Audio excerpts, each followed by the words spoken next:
월요일 아침 송은재TV 시작합니다. 이번 주에도 중요한 일들이 많이 있습니다. 내일은 이상민 행안부 장관에 대한 이태원 참사 관련된 책임 탄핵이었습니다. 국회에서 민주당이 탄핵을 해서 헌법재판소에 최종 결정이 있습니다. 그 다음 27일에는 김남국의 코인 게이트 윤리특위 자문위원회에서 김남국에 대해서 제명을 요구를 했습니다.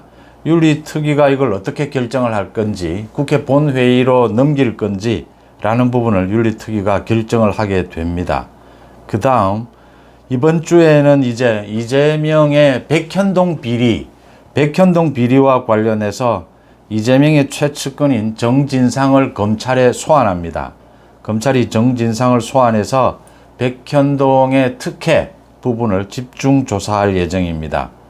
그 다음 이 가짜뉴스와 관련해서 국민의힘 쪽에서는 이 가짜뉴스에 적극적으로 대응한다라고 해서 미디어 법률단을 발족을 시켰습니다. 미디어 법률단을 발족을 시켜서 김어준을 비롯해서 민주당의 이해찬 전 대표 등을 고발을 했습니다. 그 다음 국민의힘에서는 이 가짜뉴스에 대해서 강력하게 처벌하는 특별법 제정에 돌입을 했습니다. 이런 일들이 이번 주에 있는데 뭐니 해도 가장 중요한 것은 이재명에 대한 이 쌍방울 대북 송금 또 백현동 이 부분에 대해서 검찰의 수사가 어디까지 진행이 될 것이냐. 이제 8월 달에 이재명을 소환하고 이재명에 대해서 구속영장을 청구할 것이다. 이재명을 구속시킬 수 있겠느냐. 검찰과 이재명 측의 팽팽한 신경전, 이 두뇌 싸움, 수싸움이 벌어지고 있습니다. 그 중간에는 이재명의 최측근인 이화영이 있습니다. 이화영이 진술을 계속 이랬다 저랬다 번복을 하고 있다. 그러니까 이화영이 검찰에 쌍방울 대북 송금 관련해서 자신이 이 대북 송금을 요청했고 그걸 이재명에게 보고했다라고 검찰에서 진술도 했고 재판정에서도 일부 인정을 했습니다. 그러다가 이제 이재명 측이 적극적인 회유에 나서고 압박도 있었겠죠. 이화영의 전 부인이 탄원서를 쓰고 이화영이 옥중 편지를 써서 자신이 검찰에서 진술한 내용을 번복을 했다. 사실이 아니다. 이렇게 옥중 편지를 썼습니다. 8월 달에 이재명을 구속시킬 수 있을 것이냐. 구속시킬 수 있을 가능성이 매우 높아졌다라고 하는 겁니다. 두 가지 점입니다. 지금 사실은 법조계도 김명수 사법부가 이 판사에 따라서 굉장히 다른 판결들이 나오고 있어서 종잡을 수가 없습니다. 김명수가 대부분 지금 서울 지역의 서울중앙지법이라든지 이런 대부분의 주요한 판사들을 자신의 측근으로 임명을 해 놓았습니다. 그래서 검찰로서는 이재명을 구속시키기가 굉장히 불리한 요건인데 그럼에도 불구하고 두 가지 점입니다. 이게 흔히 이야기하는 증거인멸의 우려가 있느냐, 도피의 우려가 있느냐 이 두 가지입니다. 이재명에 대해서 다음 달에 검찰이 구속영장을 친다면 이 대북 송금 비리 이 부분과 백현동 비리 부분입니다. 이 두 가지 부분이 특히 대북 송금은 이 무기징역감이다라는 이야기가 나올 정도로 죄질이 굉장히 좋지 않은 것입니다. 흔히 이렇게 사회적 지위가 있거나 화이트 칼라 경우에는 이 도피의 우려를 죄질이 굉장히 좋지 않은데 자신의 혐의를 부인하고 있을 때 이걸 도피의 우려가 있다 이렇게 봅니다. 그 다음이 증거인멸입니다. 이 증거인멸 이화영이 옥중 편지를 써서 검찰에서 진술한 내용 이 재판정에서 자신이 인정한 부분 그 부분만을 살짝 뺀 다음에 이 전체적으로 다시 부인을 했다. 이게 증거인멸에 해당하지 않느냐라는 것입니다. 검찰이 이 부분을 집중적으로 들여다보고 있습니다. 보도가 먼저 났습니다. 이화영이 검찰에서 대북 송금 관련해서 이재명의 관련 부분을 모두 진술했다라는 보도가 나자 그 다음날 재판정에서 이화영 측 변호인이 이화영이 이재명의 방북에 신경 써달라, 협조해달라라는 이야기는 쌍방울에 했다라는 것까지는 인정을 했습니다. 그런데 그 다음에 TV조선이었습니다. 이재명 측의 경기도 현역 의원이 용인에 가서 이화영의 집입니다. 이화영의 부인을 만났다. 거기에서 이화영 부인을 회유했다. 그리고 그 다음날 이화영 부인이 탄원서를 씁니다. 이화영이 지금 감옥에 있으면서 검찰의 강압적인 수사를 받고 있다. 전기 고문과도 같은 강압적인 수사를 받고 있다. 이렇게 탄원서를 씁니다. 이걸 민주당에 보내서 민주당이 기자회견을 통해서 이화영 부인의 이 탄원서를 공개를 합니다. 그 다음 이화영의 부인이 이화영을 면회를 합니다. 그리고 그 다음날 이화영이 이 옥중 편지를 씁니다. 자신이 검찰에서 진술했다라고 하는 것을 모두 부인합니다. 이런 일련의 순서를 검찰이 모두 들여다보고 있다라고 하는 겁니다. 이게 증거인멸에 해당을 한다. 또 이화영의 진술이 오락가락하면서 이제는 이화영의 진술보다는 이 드러난 증거가 더 중요한 이화영의 진술의 무게감이 상당히 떨어진 이런 상황입니다. 그러니까 재판부가 이화영의 진술을 지금 신뢰할 수 없는 상황에서 드러난 증거는 쌍방울이 이재명과 경기도를 위해서 800만 달러를 대북 송금을 했다라는 건 지금 구체적으로 드러나 있습니다.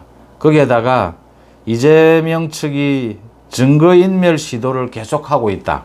또 하나는 자신의 죄질이 굉장히 나쁜데도 혐의를 부인하면서 오히려 검찰을 공격까지 하고 있다. 그래서 이게 지금 모두 구속 요건에 해당한다. 아무리 이재명이 야당의 대표다라는 걸 주장을 해도 구속될 수밖에 없는 상황이다라는 겁니다. 그 다음 이제 이번 주에 이 이화영에 대해서 민주당의 의원들이 줄줄이 특별 면회를 신청해 놓고 있습니다. 이유는 이화영이 검찰의 강압적인 수사를 받고 있다. 이화영 부인이 탄원서를 통해서 공개한 것입니다. 이걸 조사하겠다라고 하는 민주당의 인권위원회, 법률위원회, 민주당의 주철현이나 김승원 등 국회의원 5명이 이 탄원서 진위를 확인하겠다. 또 이화영이 쓴 옥중 편지를 확인하겠다라고 하면서 특별 면회를 법무부에 신청해 놓고 있습니다. 법무부나 검찰은 지금 특별 면회를 허가해 주고 이 면회의 내용을 면밀히 들여다보겠다라는 입장입니다. 그 다음 이재명 방탄에 가장 앞장서고 있죠. 안민석. 이 안민석이 또 이화영에 대한 특별 면회를 신청해 놓고 있습니다. 안민석이 내년 총선에서 공천을 받기 위해서 이재명을 위해서 가전 가짜뉴스를 퍼뜨리고 이렇게 앞장서고 있는데 안민석이 이화영을 만나겠다라고 해서 특별 면회도 신청해 놓고 있습니다. 이런 지금 민주당이 이런 특별 면회가 증거인멸의 의혹을 받을 수 있는데도 어쨌든 쌍방울 대북 송금과 관련해서 이화영에서 이재명으로 이 불똥이 튀는 것은 막아야 되겠다. 그게 더 우선이다. 이렇게 판단을 한 겁니다. 검찰은 일단 특별 면회를 모두 허가를 해주면서 증거인멸의 요인이 있는지를 면밀히 들여다보고 있습니다. 지난 1월이었습니다. 소위 이재명의 측근 중에 측근입니다. 정성호, 이 안민석, 정성호 등이 지금 적극적으로 움직이고 있습니다. 정성호가 그러니까 지난해 말에 정진상, 김용을 만나서 마음 단단히 먹어라 특별 면회를 하면서 그 다음 중요한 이야기를 합니다. 이재명에 대한 결정적인 증거, 진술만 하지 않으면 이재명이 대통령이 된다. 이게 증거인멸 아니냐. 지금 민주당 의원들이 이렇게 줄줄이 이화영을 만나는 이유, 증거인멸의 의혹을 받더라도 이재명으로 불똥이 튀는 것은 막아야 한다. 그러니까 지금 이번 주에 정진상을 소환을 합니다. 이건 백현동 특혜 관련했습니다. 백현동 특혜 관련해서 지금 이재명의 측근인 김인섭이 구속이 되어 있습니다. 이 김인섭이 77억 원을 개발업자로부터 받았고 또 개발업자에게 200억 원도 요구를 했다. 그 중에 절반은 이재명, 정진상에게 줄 돈이다. 이렇게 알고 있었다. 이 재판정에서 모두 증언으로 나온 대목입니다. 이제는 이 백현동 특혜를 준 정진상, 이재명입니다. 정진상을 불러서 검찰이 조사를 하게 되면 정진상은 또 모든 걸 부인할 겁니다. 그러니까 지금 백현동 비리, 이 특혜와 관련해서 정진상은 부인을 하면서 이재명에게 불똥이 튀는 것을 막을 겁니다.